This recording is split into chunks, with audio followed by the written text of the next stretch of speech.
स्वागत है math with Rishabh में। आज की वीडियो में बात करने वाला हूँ यूपी बोर्ड क्लास 10th के मॉडल पेपर हिंदी के बारे में। ठीक है, पिछली वीडियो में मैंने मैथ के मॉडल पेपर के बारे में बात किया था। इस वीडियो में मैं हिंदी के मॉडल पेपर के बारे में बात करने वाला हूँ। किस फॉर्मेट में क्वेश्चन आप लोग के बोर्ड में आते हैं और आप लोग कैसे इजली क्वेश्चन को टैकल कर सकते हैं विद इन मिनट। कैसे आप रिकॉल कर सकते हैं पिछली चीज़ों को, कैसे आप एग्ज़ाम हॉल में बैठने के बाद अपनी चीज़ों को क्या कर सकते हैं, कॉन्फिडेंस के साथ में लिख सकते हैं। मैं सारी चीज़ों पे बात करूँगा, अपने अनुभव को आपसे शेयर करूँगा। इसके लिए सिंपली आपको वीडियो को लास्ट तक देखना और इस मॉडल पेपर से लगभग आपको इस टाइप के क्वेश्चन, ये तो नहीं कहता यही क्वेश्चन, बट इस टाइप के क्वेश्चन लगभग आपको 80 to 85% क्वेश्चन इस टाइप के क्वेश्चन मिल ही जाएंगे। लगभग टाइप का मतलब बोलते हैं ना कि उस टॉपिक से, ठीक है, आपको ये क्वेश्चन मिल ही जाएगा। तो आप लोग प्लीज़ इस वीडियो को लास्ट तक देखिए और इस क्वेश्चन को अपने किसी प्रॉपर नोट्स वगैरह में क्या कर लीजिए, लिख लीजिए। ठीक है, एग्जाम में जाने से पहले एक बार आप लोग देख लीजिएगा। ठीक है, आइए बात करते हैं बिना किसी देरी के। देखिए, जैसा कि आप लोग को पता होगा कि आप लोग का जो टोटल पूर्णांक होता है वो 70 नंबर का पूर्णांक होता है और फिर जो समय होता है वो 3 घंटे 15 मिनट, जिसमें 15 मिनट आप लोग को क्वेश्चन पेपर पढ़ने के लिए दिया जाता है। यहाँ पे कुछ इंस्ट्रक्शन दिए हैं, इंस्ट्रक्शन के बारे में आप लोग देख सकते हैं। इंस्ट्रक्शन को आप लोग इजीली पढ़ सकते हैं, कुछ ज़्यादा कुछ है नहीं इंस्ट्रक्शन यहाँ पे। सिर्फ यहाँ पे इंस्ट्रक्शन क्या रहता है कि आप लोग को जो भी प्रॉपर वे में क्वेश्चन फॉर्मेट करना होता है वो सब दिया रहता है। ठीक है, क्वेश्चन पेपर में अभी देखिए प्रश्न एक जो है, प्रश्न एक का जो क है वो क्या है, निम्नलिखित में से कौन सा कथन सही है उसे पहचान कर लिखिए। क्वेश्चन 1 नंबर का है। यहाँ पे देखिए कौन सा कथन सही है। सरस्वती पत्रिका के संपादक महादेवी वर्मा जी नहीं है, ये गलत क्वेश्चन है। और फिर यहाँ पे देखिए रामविलास शर्मा, ये भी गलत है। और मैला आंचल कहानी विधा की रचना है, ये भी गलत है। तो कहने का मतलब ना, आपका ये जो पहले में सही आंसर जो है वो सेकंड वाला सही आंसर है। ठीक है, आप लोग टिक कर लीजिएगा। देखिए ख क्वेश्चन चलते हैं, तो ख क्वेश्चन में क्या है कि रस विशांश के रचनाकार जो है रामचंद्र शुक्ल जी हैं। ठीक है, इसके रचनाकार रामचंद्र शुक्ल जी हैं। और थर्ड ग क्वेश्चन पे आते हैं, तो इसमें कहा है निम्नलिखित में से कौन सी एक रचना का लेखक का नाम लिखिए। किसी एक रचना के लेखक का नाम लिखना है। तो यहाँ पर देखिए जो अथाह सागर के रचनाकार वो हैं जयप्रकाश भारती जी हैं। ठीक है, इसके जयप्रकाश भारती जी हैं, आप लोग लिख लीजिएगा। और जो अर्धनारीश्वर के रचनाकार जो है, अर्धनारीश्वर के रचनाकार जो विष्णु प्रभाकर जी हैं। और फिर मेरी असफलताओं के रचनाकार बाबू गुलाबचंद राय जी हैं। और फिर लहर लहर और राजहंस का ये मोहन राकेश जी हैं इसके रचनाकार। तो आप लोग इसमें से किसी एक को भी लिखना है, तो जो भी लिखना हो लिख लीजिएगा। ठीक है, यहाँ पे फोर्थ क्वेश्चन पे चलते हैं। गेहूं और गुलाब राय की किसकी रचना है, तो ये राम वृक्ष वेनीपुर जी की रचना है। ये बहुत प्रसिद्ध रचना है, आप लोग को पता भी होगा। और यहाँ पे देखिए त्यागपत्र जो है किस विधा की रचना है। त्यागपत्र जो है जैनेन्द्र कुमार जी का एक उपन्यास है। ये जो इसके विधा जो है वो उपन्यास है और इसके रचनाकार जैनेन्द्र कुमार जी हैं। ये आप लोग याद कर लीजिए क्योंकि ये क्वेश्चन आता है कि मतलब त्यागपत्र के रचनाकार कौन है। ठीक है, और फिर अगला क्वेश्चन क्या है कि क्वेश्चन नंबर 2, यहाँ पे 2-2 नंबर के क्वेश्चन है। अब तक हमने 1-1 नंबर का क्वेश्चन देखते हैं, अब हमें 2 नंबर का क्वेश्चन देखना है।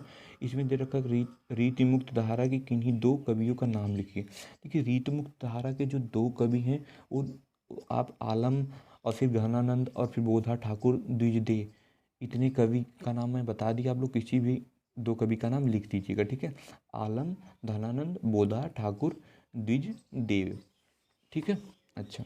अब ख क्वेश्चन क्या, छायावादी की किन्हीं 2 प्रवृत्ति, छायावादी की 2 प्रवृत्तियाँ जो है काव्य सौंदर्यता और फिर प्रेम से प्रसंग प्रकृति चित्रण, ये सब इसकी क्या है, प्रवृत्तियाँ हैं। इनमें से 2 आप लोग लिख दीजिएगा। ग क्वेश्चन क्या है, उत्तरायण, उत्तरायण के जो रचनाकार हुए निर्मल शुक्ल जी हैं, आप लोग लिख दीजिएगा। ये 1 नंबर का क्वेश्चन है और ये सब 2-2 नंबर के क्वेश्चन थे। अब क्वेश्चन नंबर 3 क्या है, निम्नलिखित देखिए यहाँ पे क्वेश्चन नंबर 3 पे आप लोग देख पा रहे हो कि निम्नलिखित गद्यांशों में से किसी एक के नीचे दिए गए प्रश्नों का उत्तर दीजिए। 2+2+2 मतलब 3 ठो क्वेश्चन दे रखे हैं और फिर प्रत्येक जो क्वेश्चन है वो 2-2 नंबर का क्वेश्चन है। इसमें से आपको करना है, पहले में गद्यांश लिखना है। गद्यांश में आप लोग जानते हैं कैसे लिखा जाता है। रेखांकित लाइन का जो अंडरलाइन है उसको अभी क्या करना है, व्याख्या करना है। और उपयुक्त गद्यांश एवं भारत की बोलियों में संप्रदाय संबंधों में लेखक द्वारा बताया गया है। ठीक है, ये भी आपको लिखना है। या देखिए या तो आप ये गद्य कीजिए या ये गद्य, आपको अथवा करके ऑप्शन भी मिल जाता है, तो ये आप लिखिए, थोड़ा बेनिफिशियल हो जाता है।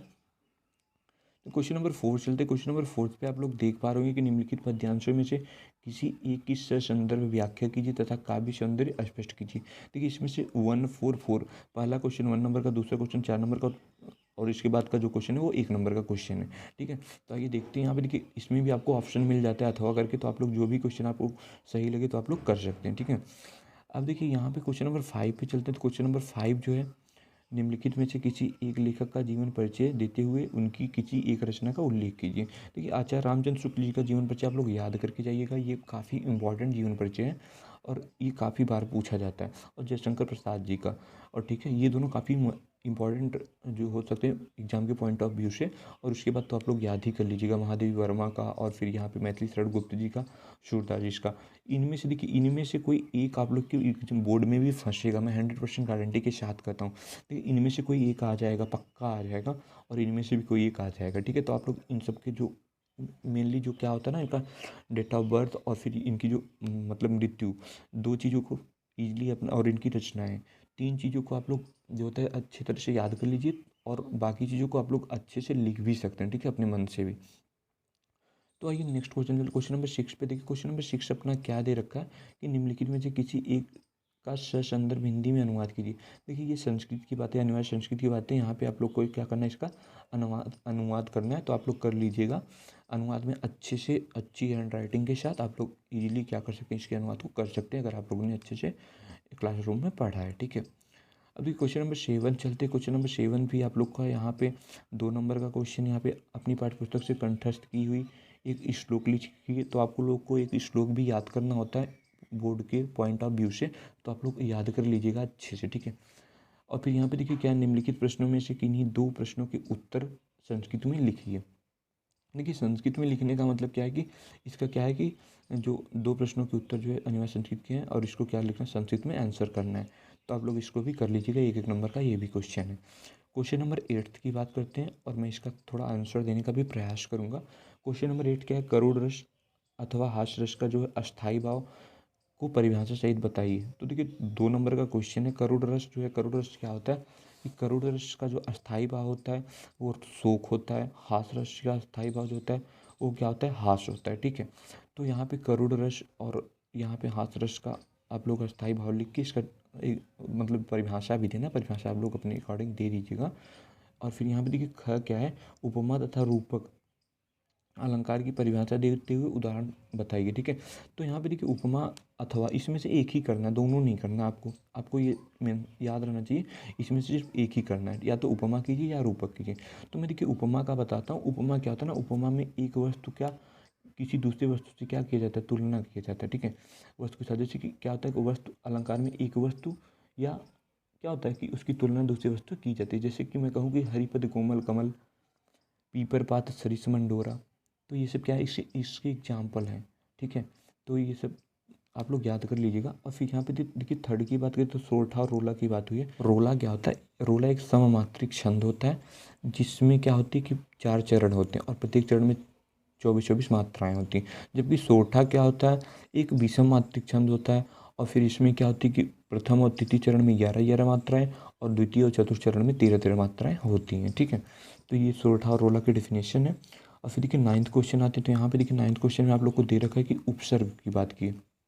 उपसर्ग क्या होता है, किसी शब्द के प्रारंभ में उपसर्ग जुड़ के उस शब्द का क्या होता है, अर्थ में परिवर्तन कर देता है, उसी को क्या कहते हैं, उपसर्ग कहते हैं।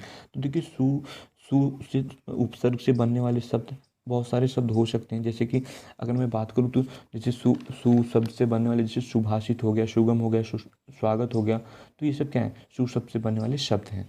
और देखिए प्र से, तो प्र से भी प्रभाकर हो गया, प्रतिनिधि हो गया, प्रयोग हो गया, प्रगति हो गया, ये सब क्या है, इससे बनने वाले शब्द हैं। प्रतिदिन, प्रत्येक, ये सब क्या हो गया, इससे बनने वाले। उप से, जैसे उप से क्या करें, उपदेश, उपवन, उपमंत्री, ये सब हो गया उप से बनने वाले उपसर्ग और शब्द। और फिर निर से निर्जीव हो गया, फिर निराकरण हो गया, निर्वाह हो गया, अभिषेक, अभिमान, अभिसाय हो गया। आपको सिर्फ 3 ही करना है, ठीक है, सिर्फ 3 ही क्वेश्चन। देखिए यहाँ पे दे रखा है, मेंशन कर रखा है कि 3 ही करना है। मैंने सबका बता दिया, आप लोग को जो सही लगे कर मतलब अपने अकॉर्डिंग याद कर लीजिएगा। यहाँ पे देखिए ख वाले का बात करें तो यहाँ पे जो प्रत्यय, प्रत्यय क्या होता है कि प्रत्यय किसी शब्द के लास्ट में जुड़ के अपने प्रकृति के अनुसार शब्द के अर्थ में परिवर्तन करता है, ठीक है। जैसे ना, ना जैसे पढ़ना, लिखना, गाना, ये सब क्या हो गया, ना प्रत्यय से मिलकर बनने वाले शब्द हो गए, ठीक है। और पन, पन से बड़प्पन, अपनापन, मोटापन, पतलापन, ये सब क्या हो गया, पन से बनने वाले शब्द हो गया। इक से साप्ताहिक, साहित्यिक, ये राजनैतिक, ये सब इक से बनने वाले शब्द हो गए।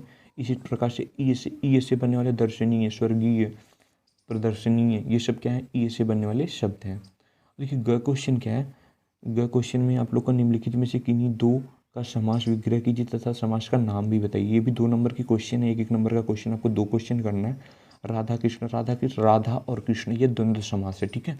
यहाँ पे और लग जाता है वो क्या होता है, द्वंद्व समास होता है। यहाँ पे देखिए चौराहा, मैं बता रहा हूँ चौराहा, 4 राहों का समूह, ये क्या हो जाएगा, द्विगु समास हो जाएगा, ठीक है। तो आप लोग ऐसे क्या कर सकते हैं, इसको मतलब कि समास विग्रह करके और फिर इसके समास का नाम भी लिख सकते हैं। और फिर देखिए यहाँ पे क्या हो गया कि क्वेश्चन नंबर घ, निम्नलिखित में से किन्हीं दो शब्दों का तत्सम रूप लिखना है आपको। तत्सम रूप देखिए, घर का क्या हो जाएगा, गृह, मानुष का क्या हो जाएगा, मनुष्य, गांव का क्या हो जाएगा, ग्राम, चांद का क्या हो जाएगा, चंद्रमा, ठीक है। ये क्या हो जाएंगे, इसके तत्सम शब्द हो जाएंगे। और निम्नलिखित में से किन्हीं दो शब्दों के जो है दो पर्यायवाची लिखना है। ईश्वर का पर्यायवाची क्या होता है परमात्मा, परमेश्वर, परमपिता, ये सब क्या है, ईश्वर के हो जाएंगे। और कमल का क्या हो जाएगा, पंकज, नीरज, सरोज, ये सब क्या हो जाएंगे, पंकज के। फूल के क्या हो जाएंगे, सुमन, पुष्प, ये सब क्या हो जाएंगे, फूल के हो जाएंगे। और जंगल के अरण्य, वन, ये सब क्या हो जाएंगे, जंगल के भी पर्यायवाची हो जाएंगे, ठीक है। अब यहाँ पे देखिए अगला क्वेश्चन पे बात करें तो अगला क्वेश्चन यहाँ पे संधि विच्छेद करने को कहा है और संधि का नाम करने को कहा है। ये भी 2 नंबर की क्वेश्चन है। और फिर यहाँ पे ख क्वेश्चन की बात करें तो यहाँ पे देखिए, यहाँ पे आप लोग देख सकते हैं कि यहाँ पे चतुर्थ विभक्ति एवं द्विवचन का रूप लिखने को कहा गया है। और फिर यहाँ पे ग क्वेश्चन में निम्नलिखित शब्दों में से किसी एक धातु का जो है लकार, पुरुष अथवा वचन का उल्लेख करने को कहा गया। तो ये भी 2 नंबर का क्वेश्चन, ये सब भी काफ़ी इंपॉर्टेंट है आपके पॉइंट ऑफ व्यू से एग्जाम की, ठीक है। और घ क्वेश्चन की बात करें तो घ क्वेश्चन में यहाँ पे निम्नलिखित में से किन्हीं 2 वाक्यों का संस्कृत में अनुवाद करना है। तो अनुवाद आप लोग जो सीखा होगा अपने कॉलेज में, तो आप लोग अनुवाद कर लीजिएगा, ठीक है। और फिर यहाँ पे देखिए क्वेश्चन नंबर 11 जो है 6 नंबर का क्वेश्चन, ये काफ़ी इंपॉर्टेंट क्वेश्चन हो जाता है। इसे काफ़ी अच्छे से आप लोग को बोर्ड में मतलब दिखाना होता है, लिखना होता है, जिससे कि आपका एग्जामिनर क्या हो, अट्रैक्टिव हो आपके क्वेश्चन को देख के, ठीक है। मतलब यहाँ पे देखिए स्वास्थ्य और शिक्षा पे, पर्यावरण प्रदूषण पे, वन महोत्सव पे, साहित्य और समाज पे। होली आ रही है तो होली पे भी आप लोग का आ सकता है, किसी त्यौहार पे भी आ सकते हैं, प्रदूषण पे भी आ सकते हैं, यहाँ पे कोरोना महामारी पे भी आप लोग का आ सकता है, ठीक है, एग्जाम में। तो आप लोग उससे भी थोड़ा सा क्या कर दीजिएगा, अच्छे से देख के जाइएगा। यहाँ पे 12 क्वेश्चन की बात करें तो यहाँ पे देखिए क्या होता है कि हमें क्या करना होता है कि अपने पाठ्यखंड काव्य के आधार पर निम्नलिखित प्रश्नों में से किसी एक का उत्तर दीजिए। यहाँ पे देखिए आपको एक खंड का उत्तर देना होता है। यहाँ पे देखिए मुक्तिदूत खंड काव्य के आधार पर गांधी जी के चरित्र चित्रण करना होता है। और फिर यहाँ पे आप लोग यहाँ पे देख सकते हैं कि काफ़ी सारे चरित्र चित्रण करने को दिया है, बट इसमें से जो आपको सही लगता है, कणखंड काव्य का यूपी बोर्ड में काफ़ी मतलब कि शायद यही चलता है, कणखंड काव्य वाला। तो आप लोग कणखंड काव्य का, ये देखिए ये फिक्स क्वेश्चन है। और इस क्वेश्चन का जो नंबर होता है, कितने नंबर का होता है, ये क्वेश्चन आपका 3 नंबर का क्वेश्चन होता है और ये फिक्स्ड क्वेश्चन होता है, ठीक है। कणखंड काव्य से एक क्वेश्चन आता ही आता है, तो कणखंड काव्य का इसमें से सिर्फ आप एक याद करके जाइएगा, कणखंड काव्य का, उसी पे बेस्ड उसी को करके आइएगा, ठीक है। तो आई होप आप लोग को वीडियो अच्छी लगी तो वीडियो को लाइक कीजिए। और अधिक इन्फॉर्मेशन के लिए और अधिक अपनी जो भी क्वेरी वगैरह हो उसके लिए क्या कर सकते हैं, इंस्टाग्राम पे मुझे फॉलो करके इजीली अपनी क्वेरी वगैरह पूछ सकते हैं।